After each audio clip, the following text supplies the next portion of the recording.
അസ്സലാമു അലൈക്കും വറഹ്മത്തുള്ളാഹി വബറകാതുഹു. എല്ലാ പ്രിയപ്പെട്ടവർക്കും പുതിയൊരു എപ്പിസോഡിലേക്ക് സ്വാഗതം. ഇന്നലെ നമ്മൾ സംസാരിച്ച വിഷയത്തിൽ മരണവുമായി ബന്ധപ്പെട്ട് ചില കാര്യങ്ങൾ പറഞ്ഞിരുന്നു. എല്ലാ ശരീരവും മരണത്തെ രുചിക്കാനുള്ളതാണ്. അതിനുവേണ്ടി നമ്മൾ തയ്യാറായി നിൽക്കണം. അതുപോലെ ജീവിച്ചിരിക്കുന്ന നമുക്ക് തന്നെ നമ്മുടെ ഹൃദയത്തെ കീറിമുറിക്കുന്ന, നമ്മളെ ഒരു ചിന്തയിൽ തന്നെ വേദനയുടെ ആഴങ്ങളിലേക്ക് കൊണ്ടുചെന്നെത്തിക്കുന്ന ചില മരണങ്ങൾ നമ്മുടെയൊക്കെ ഓർമ്മയിൽ ഇങ്ങനെ തങ്ങി നിൽക്കുന്നുണ്ടാകും. കഴിഞ്ഞ ദിവസം ഒരു പാവപ്പെട്ട ഒരു മാതാവിൻ്റെ മരണം വാർത്തകളൊക്കെ റിപ്പോർട്ട് ചെയ്യപ്പെടുകയുണ്ടായി. മാധ്യമങ്ങളിലൊക്കെ അതിനെക്കുറിച്ച് വിശാലമായ ചർച്ചകൾ വരുന്നുണ്ടായിരുന്നു.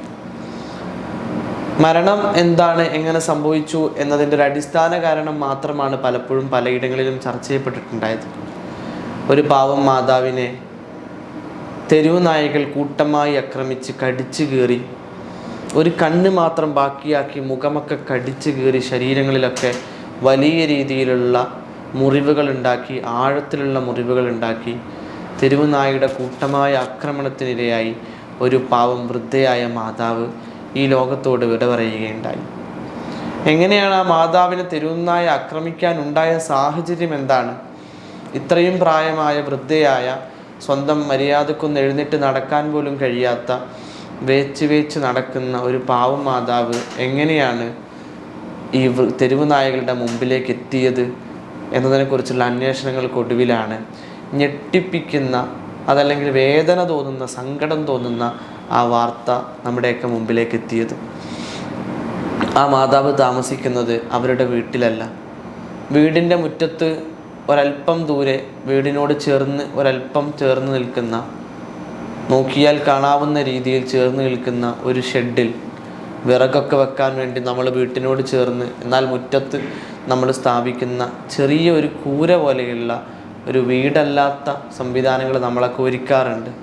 അതുപോലെ സംവിധാനിച്ചിരിക്കുന്ന ഒരു വിറക് പുരയോട് ചേർന്നുള്ള അതിൻ്റെ ഒരു ചായ്പിലാണ് ഈ പാവം മാതാവിൻ്റെ താമസം. വീടില്ലാത്തത് കൊണ്ടോ, വീട്ടുകാരില്ലാത്തത് കൊണ്ടോ, അതല്ലെങ്കിൽ പരിഗണിക്കേണ്ടവരായ ആളുകൾ ആരുമില്ലാതെ ഒറ്റപ്പെട്ട് ജീവിക്കുന്നതായ ഒരു മാതാവല്ല. അവരുടെ മകനും ഭാര്യയും മക്കളുമൊക്കെ ഈ തൊട്ടടുത്തുള്ള വീട്ടിൽ സന്തോഷത്തോടെ കഴിയുന്നുണ്ട്. വീട്ടിൽ ഉമ്മ, അതല്ലെങ്കിൽ ഈ ഒരു മാതാവ്, അമ്മ ഒരധികപ്പറ്റാണെന്ന് തോന്നിയ നിമിഷം മുതൽ ഈ മാതാവിൻ്റെ താമസം തൊട്ടടുത്തുള്ള വിറകുപുരയുടെ ചായ്പിലാണ്. അവിടെ വെച്ചാണ്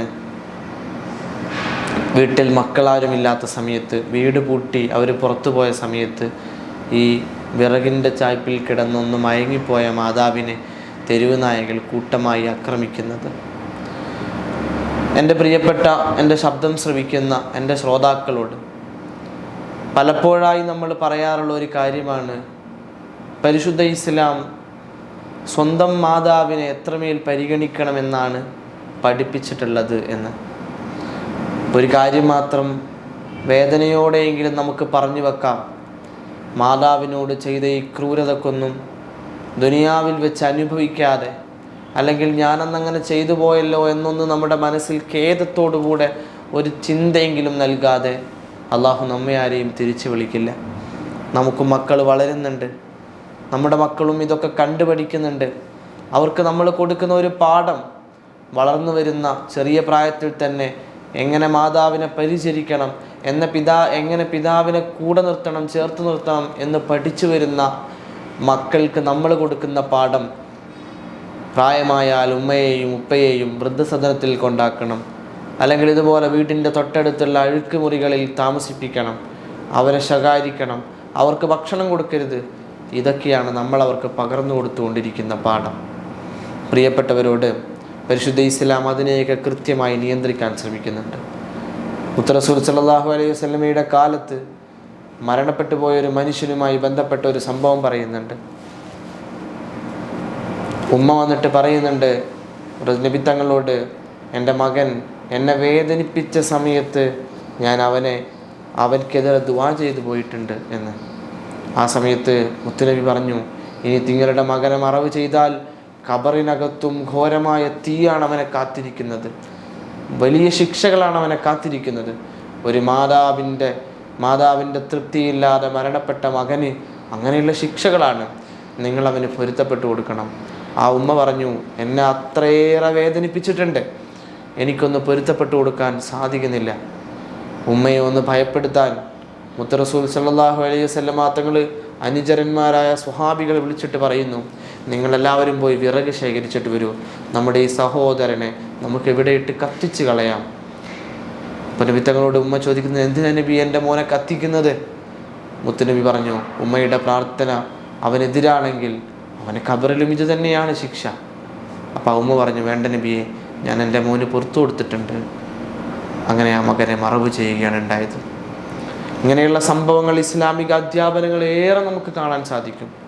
മുത്തുനബിയുടെ അടുത്തേക്ക് ഒരു സ്വഹാബി വന്നിട്ട് ചോദിക്കുന്നുണ്ട്, നബിയെ, ഞാൻ എൻ്റെ ജീവിതത്തിൽ ആരോടാണ് ഏറ്റവും കൂടുതൽ കടപ്പെട്ടിരിക്കുന്നത്? ഞാൻ ആരെയാണ് ഏറ്റവും കൂടുതൽ പരിഗണിക്കേണ്ടത്? ഗുണം ചെയ്യേണ്ടത് ആർക്കാണ്? ചോദ്യത്തിന് മുത്തുനബിയുടെ മറുപടി, നിൻ്റെ ഉമ്മയോടാണ്. രണ്ടാമത് ആരോടാണ് നബിയെ? രണ്ടാമതും നിൻ്റെ ഉമ്മയോടാണ്. മൂന്നാമത് ആരോടാണ് നബിയെ? മൂന്നാമതും നിൻ്റെ ഉമ്മയോടാണ്. അതിന് ശേഷമാണ് പിതാവിൻ്റെ പേര് പോലും മുത്തുനബി പറഞ്ഞിട്ടുള്ളത്. എന്ന് കരുതി പിതാവ് അത്രമേൽ പരിഗണിക്കപ്പെടേണ്ട ആളല്ല എന്നാണോ നിങ്ങൾ മനസ്സിലാക്കുന്നത്? ഇസ്ലാമിൻ്റെ പ്രചരണ കാലഘട്ടം, മക്കയിൽ നിന്നൊക്കെ ഒരുപാട് ആളുകൾ ഇസ്ലാമിലേക്ക് കടന്നു വരുന്നുണ്ട്. ഇസ്ലാമിൻ്റെ തനതായ ആശയങ്ങളും ഇസ്ലാമിൻ്റെ മഹിതമായ മൂല്യങ്ങളെയും കണ്ടുകൊണ്ട് ഒരുപാട് ആളുകൾ ഇസ്ലാമിലേക്ക് കടന്നു വരുന്നുണ്ട്.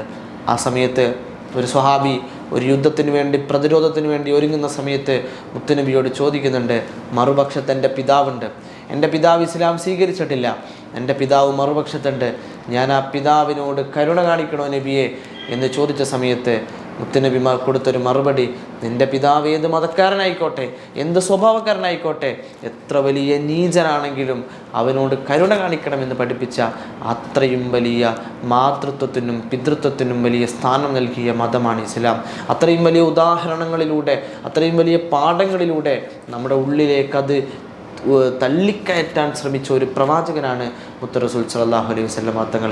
നമ്മുടെ ജീവിതത്തിൽ നമ്മുടെ മാതാവിനോട്, നമ്മുടെ പിതാവിനോട്, നമ്മുടെ ഉമ്മയും ഉപ്പയും അവരെ ചേർത്ത് പിടിക്കണം. അവരൊരിക്കലും നമ്മൾ മാറ്റി നിർത്തേണ്ടവരല്ല. വൃദ്ധസദനങ്ങൾ ഉണ്ടല്ലോ, അവിടത്തേക്ക് മാറ്റാമെന്ന് ആഗ്രഹിക്കുന്ന പല മക്കളും ഇന്ന് വളർന്നു വരുന്നുണ്ട്. ഒരു നിമിഷം പോലും നമ്മളങ്ങനെ ചിന്തിച്ചു പോകരുത്. അങ്ങനെ ചിന്തിക്കാനുള്ള ഒരു വകുപ്പ് പ്രിയപ്പെട്ടവരെ നമ്മുടെ മക്കൾക്ക് നമ്മൾ ഉണ്ടാക്കി കൊടുക്കരുത്. പലപ്പോഴും തമാശ രൂപത്തിലെങ്കിലും മാതാപിതാക്കൾ പറയുന്ന ഒരു കാര്യമാണ്, മക്കളോട് തമാശ രൂപത്തിൽ പറയുന്നതാണ്. മക്കൾ എന്തെങ്കിലുമൊക്കെ നമ്മളോട് എതിര് പറയുമ്പോൾ, അല്ലെങ്കിൽ നമ്മളോട് എന്തെങ്കിലുമൊക്കെ മോശമായി പറയുമ്പം നമ്മൾ അവരോട് പറയുന്ന ഒരു കാര്യമാണ്, ഓ ഇപ്പം തന്നെ ഇങ്ങനെയായി, ഇനിയിപ്പോൾ പ്രായമായ എന്തായിരിക്കും, ഏതെങ്കിലും വൃദ്ധസദനത്തിൽ കട്ടിലൊഴിവുണ്ടോ നോക്കാം എന്നൊക്കെ തമാശ രൂപത്തിൽ പലപ്പോഴും പറയാറുണ്ട്. ഉപ്പാക്കും ഉമ്മാക്കും അത് സമ്മതമാണ്, അങ്ങനെ അവിടെ കൊണ്ടാക്കാം എന്ന രീതിയിലൊരു ചിന്ത മക്കളുടെ മനസ്സിലേക്ക് ഇട്ടുകൊടുക്കുന്ന ചെറിയൊരു പ്രവർത്തനം പോലും മാതാപിതാക്കളെ നമ്മുടെ ഭാഗത്തു നിന്ന് ഉണ്ടാവാൻ പാടില്ല. മക്കൾക്ക് മാതാവും പിതാവും ഗുരുനാഥന്മാരും അവരോടൊക്കെയുള്ള ബഹുമാനങ്ങൾ എന്താണ് എന്ന് പഠിപ്പിച്ചു കൊടുക്കുകയാണ് മാതാപിതാക്കളുടെ ബാധ്യത. അങ്ങനെ മക്കളെ സമൂഹത്തിൽ ഒരു നല്ല നിലയിലുള്ള, എന്നാൽ എല്ലാ മാനുഷിക മൂല്യങ്ങളും പരിഗണിക്കുന്ന, സാമൂഹ്യമായ മൂല്യങ്ങളെ പരിഗണിക്കുന്ന, കുടുംബങ്ങളെ ചേർത്ത് നിർത്തുന്ന, മാതാപിതാക്കളെ ചേർത്ത് നിർത്തുന്ന ഒരു നല്ല മക്കളാക്കി വളർത്തുക എന്നത് മാതാവിൻ്റെയും പിതാവിൻ്റെയും ബാധ്യത കൂടിയാണ്. അങ്ങനെ മക്കൾക്ക് വേണ്ടതെല്ലാം നൽകി അങ്ങനെ മരണപ്പെടുന്ന മാതാപിതാക്കൾക്ക് മുത്തുനബി സല്ലല്ലാഹു അലൈഹി വസല്ലമയുടെ ചാരത്തിരുന്നു കൊണ്ട് സ്വർഗത്തിൽ ഒരുമിച്ച് കൂടാൻ സാധിക്കും. അള്ളാഹു അതിനുള്ള തൗഫീക്ക് നൽകി അനുഗ്രഹിക്കുമാറാവട്ടെ. അസ്സലാമു അലൈക്കും വറഹ്മത്തുള്ളാഹി വബറകാതുഹു.